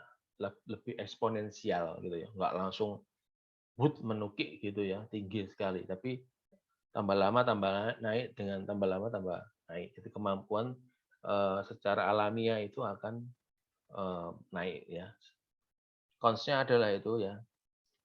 Pertama less urgency as Big Bang rollout ya. Jadi ya karena momentumnya nggak terlalu urgency ya. Jadi karena dibagi bertahap ya istilahnya masih ada hal-hal lain yang harus dikerjakan ya setelah go live, yaitu penentuan untuk fase berikutnya. Jadi ini biasanya untuk apa perusahaan-perusahaan yang bisa menerima ya. Oh ya kita bertahap karena kita tahu tingkat kesulitannya dan seperti apa ya. Jadi kalau kalau dari owner biasanya jarang yang menggunakan cara pandang ini ya. Fase rollout ini jarang ya. Jadi biasanya perusahaan-perusahaan yang pernah gagal sebelumnya ya, baru dia mempertimbangkan strategi ini. Ya, tapi kalau misalkan itu perusahaan baru, nggak pernah atau belum pernah merasakan kegagalan proyek, biasanya sukanya Big Bang. Ya, jadi yang sudah pernah jatuh, ini pasti jadi alternatifnya mereka, karena mereka nggak mau jatuh kedua kali. Ya, jadi misalkan Big Bang gagal, ya udah kita jalan lagi tapi pakai fase. Nah, seperti itu. Kemudian ini ada proses perubahan yang lama ya, mungkin juga membuat beberapa orang bosen, tapi ya memang tingkat kesulitannya juga rendah, ya itu salah satu apa ya, nilai yang dipertukarkan ya kalau kita harus berubah-berubah lebih lama gitu ya. Kemudian sama fallback ke sistem juga sebetulnya agak sulit ya, sama juga sulit. Ini termasuk dalam risk ya fallback-nya nggak gampang juga, more difficult ya. Dan ini ya faktik kecapean ya. Jadi karena 7 tahun, ambil contoh yang 7 tahun ya. Jadi benar-benar capek berubah-berubah sedikit-sedikit selama 7 tahun. Ya jadi susah ya kita ini berubah banyak dalam waktu cepat juga nggak mampu gitu ya. Tapi misalkan berubahnya pelan-pelan selama beberapa periode juga kita capek. Nah ini memang anu ya, memang benar-benar yang namanya anggota tim project core tim dari implementasi ini benar-benar harus punya jiwa change management ya. Walaupun kalian capek, walaupun kalian lelah gitu ya, Anda tidak boleh menampilkan seperti itu ke user ya. Karena kalian ini kan agent-agent perubahan ya. Jadi kalau Anda kelihatan capek, boring ya, terus kemudian nggak suka dengan sistemnya, wah apalagi yang di bawah ya, pasti akan lebih nggak bersemangat ya. Tugasnya tim utama itu ya, yang paling paling agak berat tuh ya, yaitu menyembunyikan kecapean ya. Seperti itu. Nah, fase contohnya ini, jadi hampir sama kayak tadi ya, bisa berdasarkan modul ya, yang contohnya mini Big Bang ya, bisa berdasarkan modulnya apa, ada yang bisa bisnis priority perusahaannya apa, misalkan perusahaan yang lebih menghasilkan revenue lebih didahulukan ya, atau juga berdasarkan bisnis unit, atau juga berdasarkan geografi ya, berdasarkan tempat. Nah, ini untuk modulnya ya. Jadi udah dibahas cepat. Jadi ini salah satunya ini ya, fase rollout berdasarkan modul, misalkan modulnya itu sebagian-sebagian ya, tinggal dipilih. Ya, jadi yang biasanya yang paling sering di install pertama atau diaktifkan pertama adalah ini ya, terkait finansial ya dan purchasing, GL, inventory ya. Manufacturing mungkin terakhir misalkan itu bisa.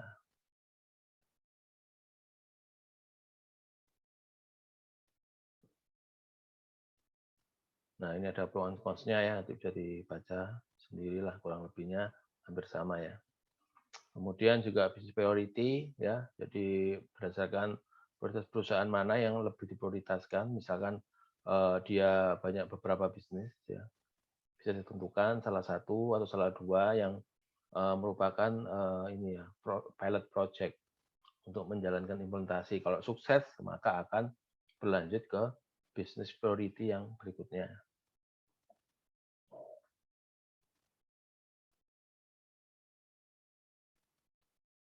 Nah ini ada ya plus minusnya ya. Nah yang berikutnya business unit ya, ini mungkin juga bisa yang contoh tadi ya, perusahaan dari hulu ke hilir ya, atau juga multinational company ya. Jadi kan banyak tuh usaha-usahanya ya, bisnis unitnya banyak-banyak, banyak macam-macam. Nah itu bisa dipilih mana yang merupakan bisnis unit yang paling urgent untuk diaplikasikan karena misalkan aliran uangnya besar, lebih besar, kemudian atau juga ada yang juga lihat dari resiko ya.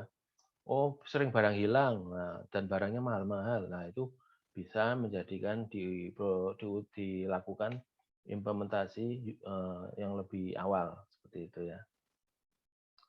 Jadi contohnya ya, ERP system implementation dimulai dari ini ya cabang ya, organisasi cabang ya, misalkan spesifik produknya apa atau servisnya atau joint business operation-nya. Ya, ini ada plus minusnya ya, bisa di review sendiri. Nah, ini berdasarkan lokasi ya. Jadi misalkan ini untuk perusahaan-perusahaan yang secara geografis itu lokasinya berjauhan ya, atau sampai malah beda negara ya. Jadi perusahaan internasional. Nah ini biasanya secara nggak langsung ini biasanya kalau di Indonesia ya udah deh yang di roll out duluan yang di Pulau Jawa ya karena gampang. Gampangnya apa? Eh, Pertama sumber daya orangnya, sumber daya pendidikan orangnya lebih mencukupi daripada non Jawa ya. Ini ya bukan menyudutkan Jawa atau non Jawa ya, cuma secara rata-rata ya seperti itu ya. Karena dekat dengan pusat gitu ya. Pusatnya kan kalau nggak Jakarta Surabaya. Yang dekat dengan Jakarta Surabaya ya berarti kan perusahaan-perusahaan yang cabang yang ada di Pulau Jawa. Kemudian mengapa kok kadang ada istilah Jawa perusahaan di Pulau Jawa atau non Jawa. Kadang suplai untuk infranya beda ya. Jadi kalau nggak tahu teman-teman di sini ada yang mungkin mau berbagi ya, share mungkin. Iya Pak, saya di luar Jawa Pak, tapi kok saya sepertinya saya enggak merasakan apa yang Pak Ferry sampaikan ya. Nah, kalau yang saya pribadi yang saya tahu tuh ya, yang saya rasakan antara perbedaan perusahaan yang ada di posisi Pulau Jawa dan non Jawa itu ada sedikit beda dalam resources ya. Kalau nggak ngomong orang berarti kita ngomong masalah infrastruktur kayak jaringan gitu ya, infrastruktur jaringan internet, jaringan kabel. Nah, itu kemudian listrik ya. Jadi kalau saya boleh tarik garis awalnya, sebetulnya masalahnya adalah ketersediaan listrik. Ya, ketersediaan listrik antara Pulau Jawa dan non Jawa itu sepertinya belum seimbang, belum sebanding. Ya, sehingga di luar Jawa itu kebanyakan semua infra yang butuh listrik itu nggak perform ya. Contohnya apa? Salah satunya ya ini perusahaan kayak infrastruktur jaringan ya yang perlu listrik, kemudian untuk pabrikan juga manufacturing. Itu kalau terakhir-terakhir yang masih saya sering ke luar Jawa itu masih sering yang namanya pemadaman bergilir ya di luar Jawa ya. Makanya ini mungkin dari teman-teman lain yang kebetulan di luar Jawa yang sudah enggak, nah mungkin bisa komen ya. Oh enggak Pak, di luar Jawa misalkan di Samarinda, di Balikpapan, enggak Pak sudah enggak ada listrik mati. Ya, tapi yang perlu disadari gini ya, kadang kadang listrik itu antara industrial dengan rumah tangga itu beda. Ya, kalau ambil contoh misalkan di daerah Balikpapan gitu ya. Kalau Balikpapan itu antara industrial dengan perumahan itu cukup adil. Maksudnya cukup adil apa? Cukup adil dalam lampu matinya gitu ya. Jadi kalau ada kekurangan listrik itu biasanya kalau kalau industrial itu apa tuh jatah matinya itu setelah jam kerja, berarti setelah jam 5 sore ya.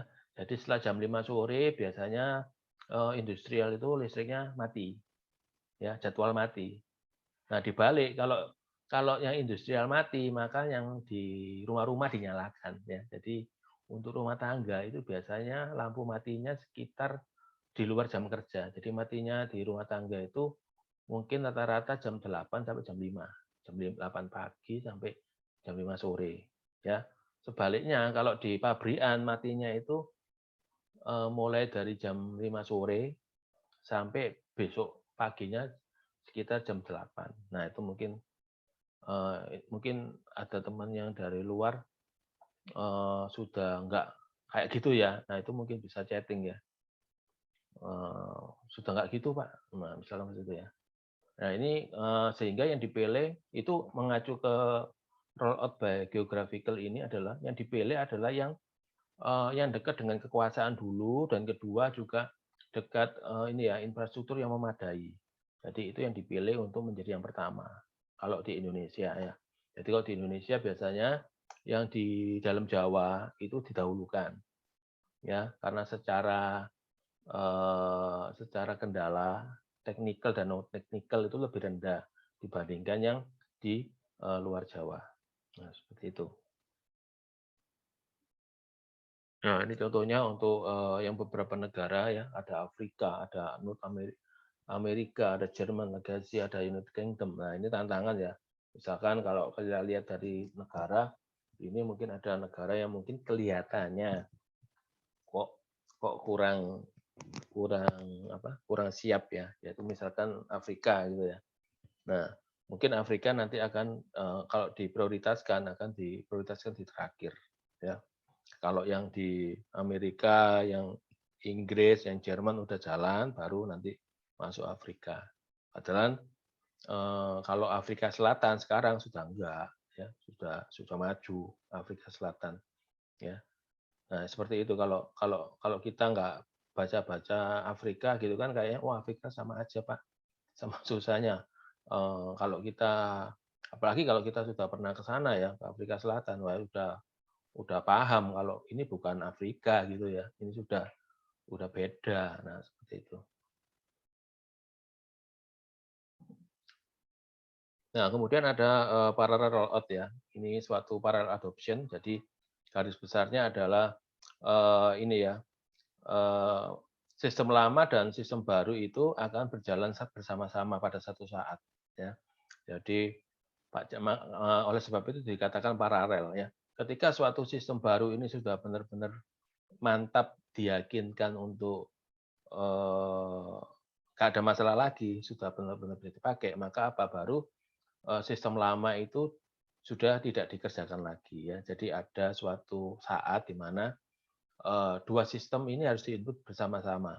Jadi sistem lama juga di-input dengan kemudian transaksi baru ya di-input. Jadi dua kali kerja ya. Jadi makanya disebut di sini ini ya tidak efisien ya. Tapi ada terjadi ya karena misalkan si owner eee, menggunakan ini dan dari tim tidak bisa memberikan alternatif pilihan lain ya. Maka ini kan istilahnya biasanya terjadi di suatu perusahaan yang memiliki program lama yang sudah dipakai lama sekali ya.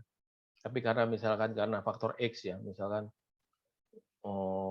di Windows 10 program ini udah nggak jalan Pak, kita harus pindah ya. Nah, padahal owner dan orang yang lain menggunakan, loh kita puas loh pakai sistem lama ini, kita tuh nggak apa ya, nggak ada mengalami kendala, lancar gitu ya.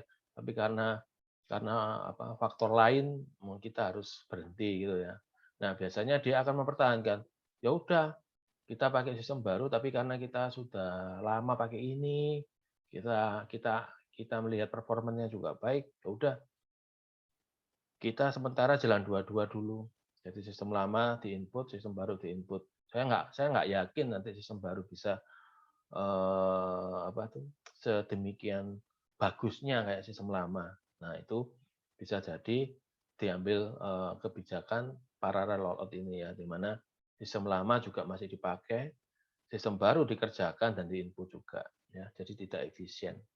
Jadi secara risk ini medium, ya kalau tadi kita bilang ya, kalau mau gagal ya fallback-nya gampang, karena sistem lama masih di-input ya, masih dipakai.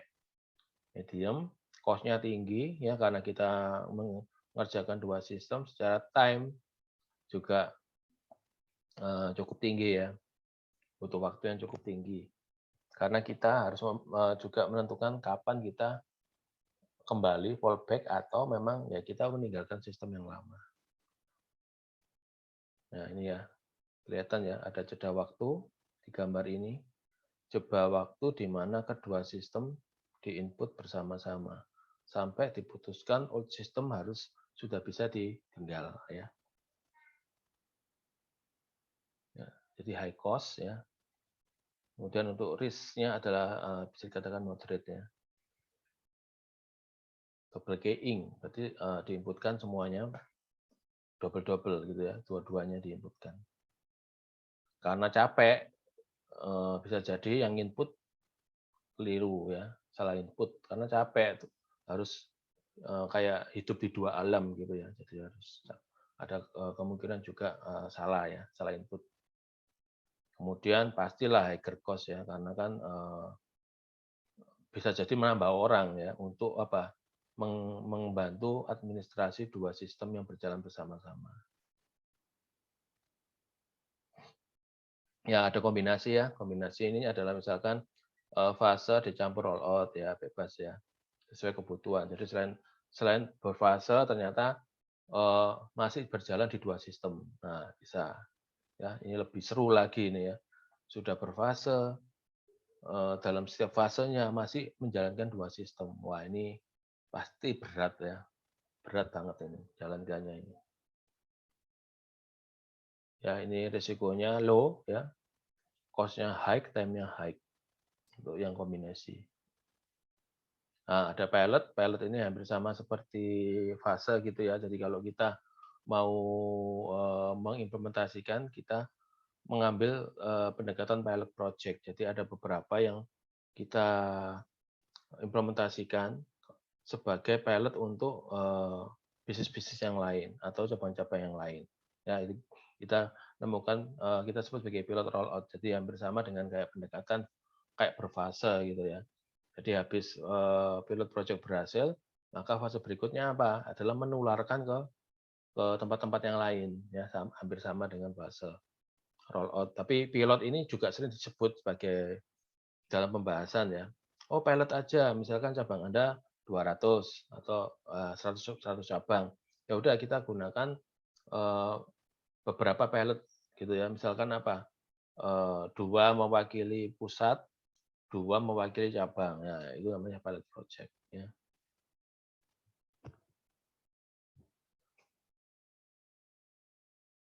Ya, ini termasuk lower risk ya, banyak dipakai orang.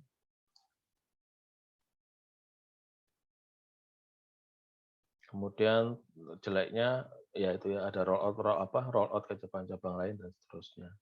Lower cost karena apa? Ini mengerucut ke fase project yang lebih cepat ya, nggak lama-lama dan cenderung berhasil ya. Jadi cost-nya dan risk-nya itu rendah. Nah, yang terbaru adalah ini yang berbasis cloud ya. Jadi ada software as service rollout. Jadi kita merolloutkan implementasi dengan media cloud ya, dengan software as daemon. Ya, di sini mungkin disampaikan lebih dari praktik biaya ya, dari sisi biaya. Jadi software as service ya atau software on demand, the newest implementation methodology attracting small and medium size companies ya. Jadi nggak ribut ngurusin hardware, nggak ribut install software, terus pokoknya bayar bulanan atau tahunan sudah merasakan punya sistem ya. Jadi PSU Go ya kayak gitu ya. Jadi kita bayarnya nggak di depan semua, tapi biaya akan incremental sesuai dengan jumlah user nanti yang akan dipakai ataukah ini ya jumlah storage yang dipakai. Jadi saya juga tertarik pindah ke sini untuk solusi perusahaan ya. Jadi ke depan nggak ada lagi biaya-biaya server ya, server mahal ya, server 2M, 3M gitu ya, udah nggak perlu lagi ya. Kemudian mengacu ke standar ya. Jadi custom ini kalau di cloud itu benar-benar jadi challenging ya. Karena apa? Karena kan dia mereka tidak melayani kita saja ya. Jadi mereka berusaha membuat kebutuhan kita itu menggunakan solusi-solusi standar atau hanya sebatas konfigurasi ya. Jadi untuk customizing, untuk custom yang aneh-aneh itu ya, itu kurang kurang cocok ya untuk solusi cloud. Jadi memang ke depan kalau kita memang mau bekerja dengan lebih dengan cepat ya, dengan terstandar, memang namanya custom itu kalau bisa maksimal dihindari. Ya ini ya pros and cost-nya untuk service rollout bisa dibaca ya.